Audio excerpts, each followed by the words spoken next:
Hello అన్న ప్రశాంత్ గారు నువ్వు ఆనాడా అక్కడి నుంచి నేను అర్ధ గంటలు వస్తున్నావని ఏదో మాటలలో పెట్టి ఆడ ఆపు నేను వస్తున్నా.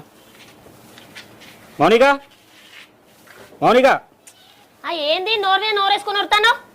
గా ప్రశాంత్ గారు అక్కడ ఉన్నాడట చింతలల్లా. రాజన్న ఫోన్ చేసి నేను పోయేస్తా వన్ తాడోపేట తెలుసుకుని వస్తా. మళ్ళా గాంజోలుకి ఎందుకు పోతాను? ఆడు కంత్రుడాడు అసలే. కంత్రోడు గాడు ఏమైనా సంగతి చెప్పేస్తా. అక్కని గింత కోస కూర్చున్న వాడు మనిషి ఇంకేమన్నా నేను పోయేస్తా అన్న దగ్గరికి.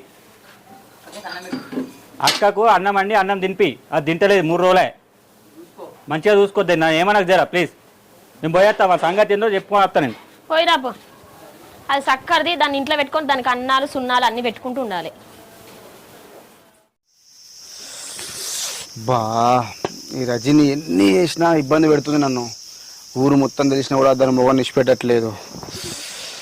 ఏం చేయాలనో అర్థమవుతలేదు అసలు.